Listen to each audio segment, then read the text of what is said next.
Саламатсыздар ма, құрметті оқырмандар. Сіздермен бірге математика пәнінің оқытушысы Айсеитов Амангелді Гумарович. Математика 5-ші сынып, 1-ші бөлім, нөмірі 21-ші есеп. Есептің шарты: бірінші А 2-ге тең болғанда, екінші А 40-ға тең болғанда, үшінші А 300-ге тең болса, онда Б және С әріптермен белгіленген сандарды табыңдар. 10-шы сурет. Шешуі: бірінші жағдай: А 2-ге тең. А 2-ге тең болатын болса,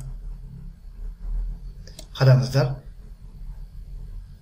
2 бірлік А 2-ге тең болса, бізде көршілес 2 нүктенің ара қашықтығы 1-ге тең.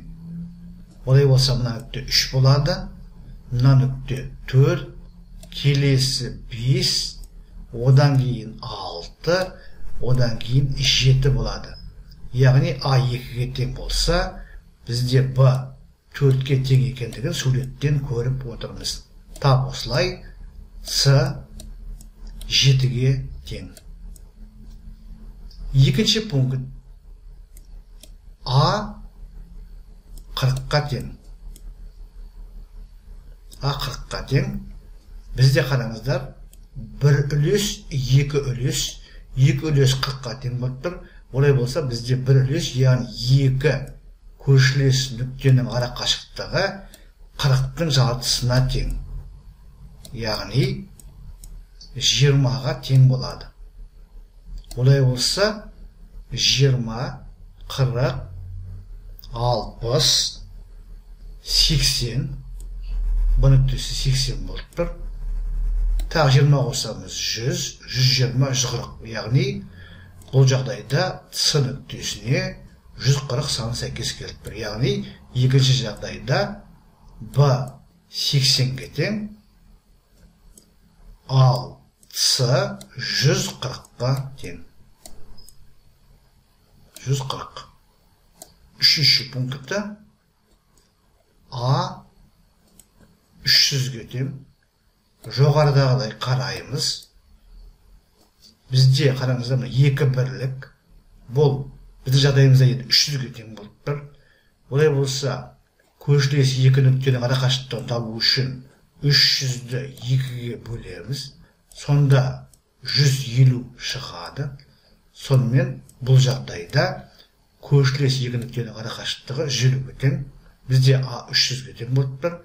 Әрі қарай 150 қосамыз, 450, тағы 150 қосамыз, 600 шығады. Яғни Б тең болып тұр 600-ге. Әрі қарай тағы да 150 қосамыз, 750 болады. Тағы 150 қосамыз, 900 болады. Тағы бір рет 150 қосамыз. Сонда 1050 шығады. Сонымен С 1050-ге тең болады. Сонымен біз есепті толығымен талдадық.